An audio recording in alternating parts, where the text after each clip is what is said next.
India Pakistan issue നടക്കുന്നതുകൊണ്ട് തന്നെ പാകിസ്ഥാൻ നമ്മളിലേക്ക് cyber attack ചെയ്യുന്നുണ്ട്. വാട്സ്ആപ്പ് ഉപയോഗിക്കുന്നവർ ഇപ്പോൾ തന്നെ ഈ 7 കാര്യങ്ങൾ ചെയ്തില്ലെങ്കിൽ നിങ്ങൾക്ക് പണി കിട്ടും. ദയവ് ചെയ്തിട്ട് ഈ വീഡിയോ നിങ്ങൾ മാക്സിമം എല്ലാവരിലേക്ക് ഷെയർ ചെയ്യുക.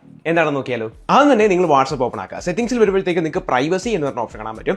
അത് ക്ലിക്ക് ചെയ്തിട്ട് താഴോട്ട് വരുമ്പോഴത്തേക്ക് അഡ്വാൻസ്ഡ് എന്ന് പറഞ്ഞ ഓപ്ഷൻ കാണാൻ പറ്റും. അവിടെ നിങ്ങൾക്ക് 3 ഓപ്ഷൻസ് കാണാൻ പറ്റും. ഇത് 3 നിങ്ങൾ എനേബിൾ ചെയ്യുക. ബ്ലോക്ക് അൺനോൺ അക്കൗണ്ട് മെസ്സേജ് നിങ്ങൾ എനേബിൾ ചെയ്യുകയാണെങ്കിൽ അൺനോൺ ആയിട്ട് വരുന്ന അക്കൗണ്ടിലെ മെസ്സേജ് എല്ലാം കംപ്ലീറ്റ്ലി ബ്ലോക്ക് ആവുന്നതായിരിക്കും. അതേപോലെ IP അഡ്രസ് പ്രൊട്ടക്ട് ചെയ്യുന്നത് എനേബിൾ ചെയ്ത് കഴിഞ്ഞാൽ മറ്റുള്ളവർക്ക് നമ്മുടെ IP അഡ്രസ് കിട്ടുന്നത് നമുക്ക് പ്രൊട്ടക്ട് ചെയ്യാനും തടയാനും പറ്റുന്നതായിരിക്കും. ഡിസേബിൾ ലിങ്ക് പ്രിവ്യൂ എനേബിൾ ചെയ്ത് കഴിഞ്ഞാൽ ഈ ലിങ്കിന്റെ പ്രിവ്യൂ വന്നിട്ട് അതുവഴി സ്കാം ഒക്കെ നടക്കുന്നത് ഒഴിവാക്കാൻ പറ്റും. നാലാമത്തെ ഓപ്ഷൻ നിങ്ങൾ ഇതേ പ്രൈവസി എന്ന് പറഞ്ഞ സെറ്റിംഗ്സിനകത്ത് കോൾസ് എന്ന് പറഞ്ഞ ഓപ്ഷൻ കാണാൻ പറ്റും. അത് ക്ലിക്ക് ചെയ്തിട്ട് സൈലൻസ് അൺനോൺ കോൾ എന്ന് പറഞ്ഞ ഈ ഒരു ഓപ്ഷൻ മസ്റ്റ് ആയിട്ട് എനേബിൾ ചെയ്യണം. ഇത് എനേബിൾ ചെയ്ത് കഴിഞ്ഞാൽ അൺനോൺ നമ്പറിൽ നിന്ന് കോൾ വഴി അറ്റാക്ക് വന്നു കഴിഞ്ഞാൽ നമുക്ക് തടയാൻ പറ്റും. ഇനി അഞ്ചാമത് സെറ്റിംഗ്സിൽ സ്റ്റോറേജ് ആൻഡ് ഡേറ്റ എന്ന ഓപ്ഷൻ കാണാൻ പറ്റും. അത് ക്ലിക്ക് ചെയ്തിട്ട് താഴോട്ട് വരുമ്പോഴത്തേക്ക് മീഡിയ ഓട്ടോ ഡൗൺലോഡിനകത്ത് ഡോക്യുമെന്റ്സ് മസ്റ്റ് ആയിട്ട് നിങ്ങൾ നെവർ കൊടുക്കുക. അതായത് ഇപ്പോൾ സൈബർ അറ്റാക്കിൽ മാൽവേഴ്സ് ഇതേപോലെ സെൻഡ് ചെയ്യുന്നുണ്ടെന്ന് പറയുന്നുണ്ട്. വാട്സ്ആപ്പ് വഴി മാൽവേർ വരുന്നുണ്ടെങ്കിൽ തീർച്ചയായിട്ടും ഡോക്യുമെന്റ് വഴി ആയിരിക്കും വരുന്നത്.